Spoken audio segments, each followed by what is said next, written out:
Good morning. सुबह के लगभग 5:40 हो रहे हैं और आज है 15 सितंबर और ये है हमारा दूसरा दिन। मौसम बहुत ही खूबसूरत है और सामने का नज़ारा, ओ माय गॉड। सामने है किन्नर कैलाश पर्वत और पूरा बर्फ से ढकी हुई चोटियाँ। सुबह सुबह का नज़ारा इतना खूबसूरत था कि इसको बयां कर पाना मुश्किल है। बिल्कुल नीला आसमान और बादल, और मौसम बहुत ठंडा था। सुबह सुबह बहुत ठंड थी।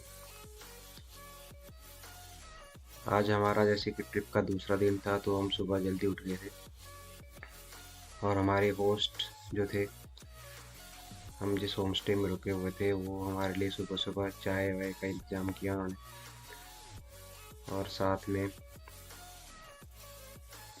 हमें उन्होंने अपने गार्डन से सेब खिलाए, खुद तोड़ के। ये कुछ पिक्चर्स आप देख सकते हैं उनके गार्डन की। उसके बाद लगभग 8 बजे के आसपास हम वहाँ से निकल गए। तो सुबह निकलते ही जो पहला टास्क था वो था फ्यूल भरवाना। तो हमने वहाँ पे किसी लोकल्स को पूछा कि भाई पेट्रोल पंप कहाँ पे है, तो उन्होंने हमें गाइड किया। फ्यूल यहाँ पे लेना बहुत ज़रूरी था क्योंकि इसके बाद फिर हमें आगे फ्यूल जो मिलने वाला था वो था ताबो पे। लेकिन क्योंकि ये रास्ते इतने दुर्गम है कि कभी भी बंद हो सकते हैं, तो सारा जो सब कुछ डिपेंड करता है वो सप्लाई चेन पे डिपेंड करता है। बाई चांस अगर पीछे रोड बंद हुआ और आगे सप्लाई नहीं पहुंची तो फिर आपको आगे दिक्कत हो सकती है। इसलिए हमेशा यहीं से अपना फ्यूल भरवा के चलो। और अगर आपके पास कैश नहीं है तो एटीएम वगैरह की सुविधा यहाँ पे है रिकॉम्पियो में। मेरी रिकमेंडेशन है कि कभी आप इधर जैसे ऊपर काजा की तरफ अगर आपको जाना होगा तो यहीं से अपना फ्यूल कैश वैश सब लेके चलो, क्योंकि आगे के जो रास्ते हैं काफ़ी दुर्गम है और कुछ पता नहीं है कि आपको कहाँ पे आपके साथ क्या हो जाए, कहाँ पे क्या जरूरत पड़ जाए। तो अपनी सारी ज़रूरत की चीज़ें साथ लेके चलो।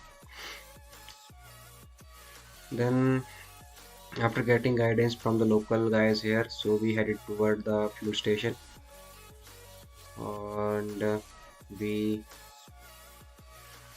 took the fuel from there and then we headed toward to Kaja.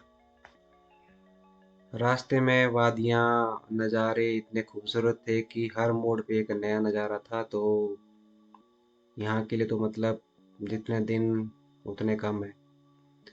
फिर भी हमारे पास टाइम की लिमिटेशन थी तो हम बहुत ही कम रुके, और जहाँ पे हमें ज़रूरत लगी या जहाँ पे हमें लगा कि यहाँ पे रुकना चाहिए वहीं पे हम रुके और हम वहाँ पे फोटोग्राफ्स वगैरह खिंचवाए।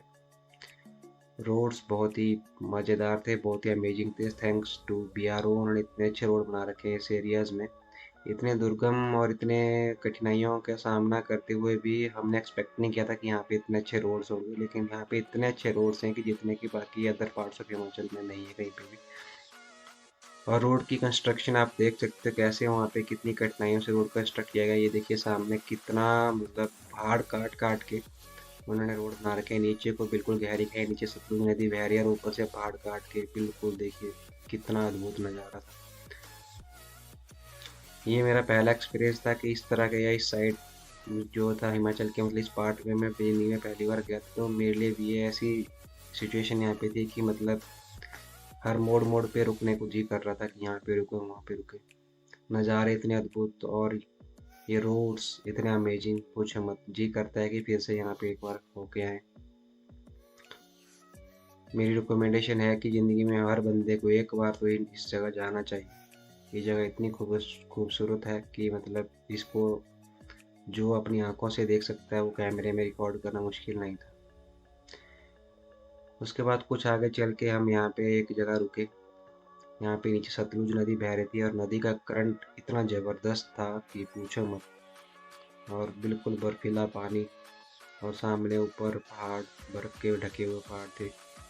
ये देखिए नदी का करंट देखिए आप, कितना तेज बहाव था सतलुज नदी का यहाँ पे। इसका नज़ारा देखते ही बनता था। यहाँ पे हमने कुछ फोटोग्राफ्स खिंचवाए और उसके बाद फिर हम आगे बढ़े। रोड्स और नज़ारे तो अमेजिंग थे ही। फिर यहाँ पे एक जगह पे ना साइड में पानी का एक वो झरना सा था, मतलब पाइप्स लगा रखी थी। तो लोग वाग वहाँ पे अपनी गाड़ियाँ धो रहे, तो हमने सोचा क्यों ना हम भी इस बात का फ़ायदा उठाएं, क्योंकि हमारी गाड़ी भी काफ़ी गंदी हो गई थी।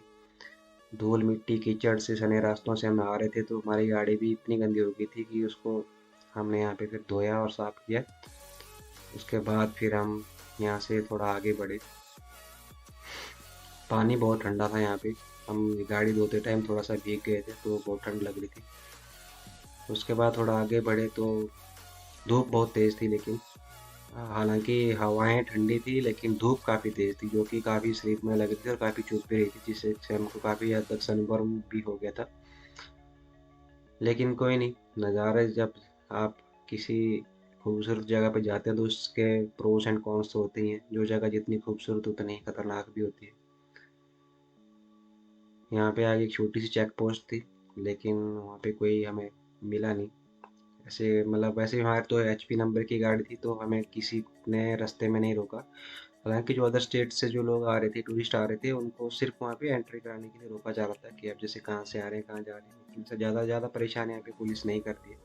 और पुलिस वालों का बिहेवियर भी काफ़ी अच्छा है।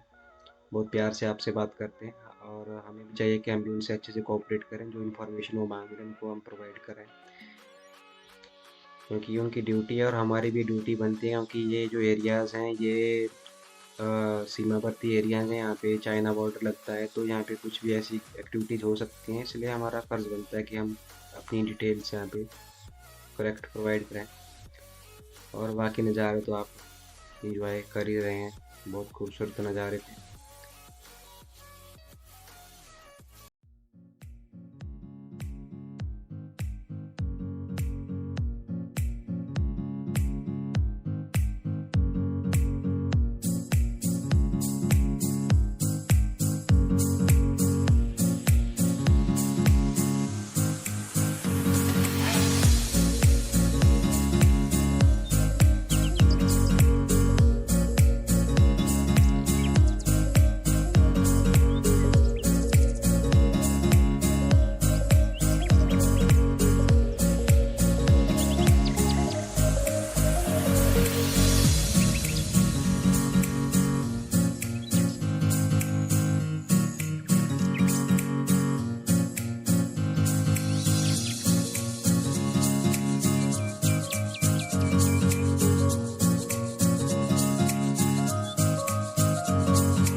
ये जो पूरा रास्ता है ये स्टोन शूटिंग एरियाज है, और यहाँ पे जगह जगह बोर्ड्स लगा रखे हैं बीआरओ ने कि यहाँ पे रुकना जो है ज़्यादा देर तक वो मना है, क्योंकि यहाँ पे हमेशा पत्थर गिरते रहते हैं।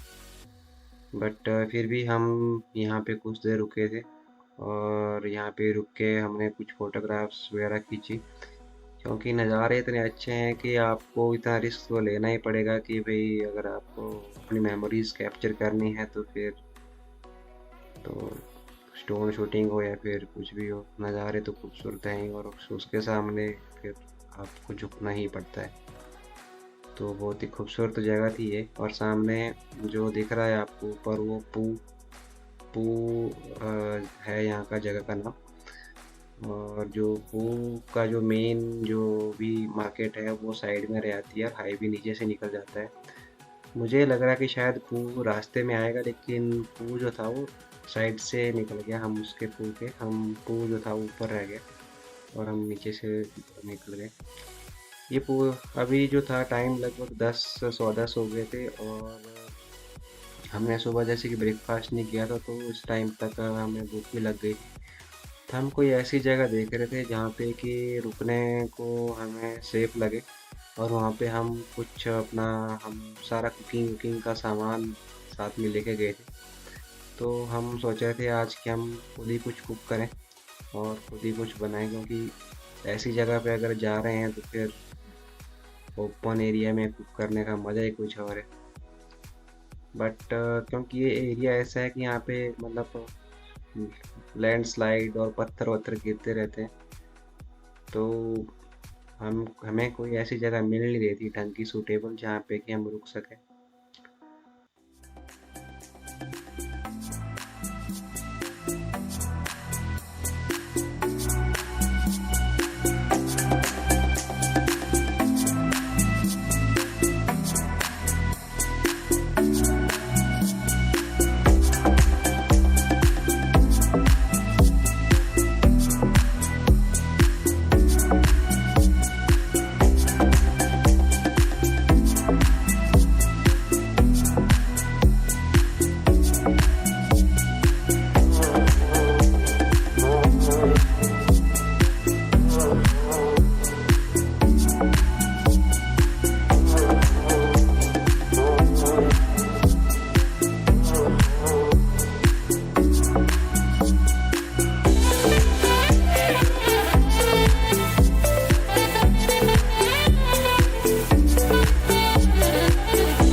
लगभग 10:48 हो गए थे और अब तक हमें चलते हुए काफ़ी टाइम हो गया था। हम सुबह 8 बजे निकले थे रिकोंगपिओ से और अभी हमने रिपू क्रॉस किया और अब तक जो थे सभी लोग को भूख लग चुकी थी, तो हम यहाँ पे इस स्पॉट पे रुके।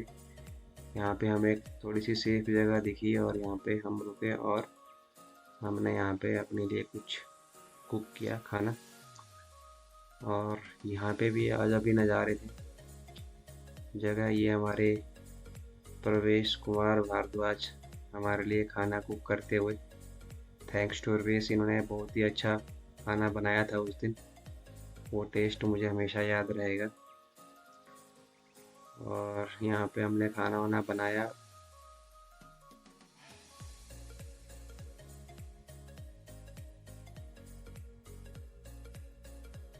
ये नीचे स्पीति नदी बहती हुई, बहुत ही खूबसूरत नज़ारा है यहाँ पे। और ये देखिए सामने एकदम घाटी सी होती हुई पतली सी पगडंडी, जहाँ से लोग, यहाँ के लोग यहाँ के इन रास्तों का यूज़ इस्तेमाल करते हुए ये अपना ज़रूरत की चीज़ें ले जाते हैं। ये सामने एक छोटा सा गांव और ये जो पेड़ आपको दिख रहे हैं ये सेब के पेड़ हैं। यहाँ पे सेब की फसल बहुत होती है और यहाँ पे दुनिया के सबसे अच्छे सेब यहीं पे मिलते हैं, किन्नौर में, हिमाचल में। और जो सेब है, यहाँ का जो सेब है वो अभी अक्टूबर में रेडी होगा। यहाँ के जो सेब हैं काफ़ी बड़े बड़े सेब होते हैं यहाँ के और अलग ही दिखते हैं एकदम। सबसे बेस्ट क्वालिटी का सेब होता है इधर।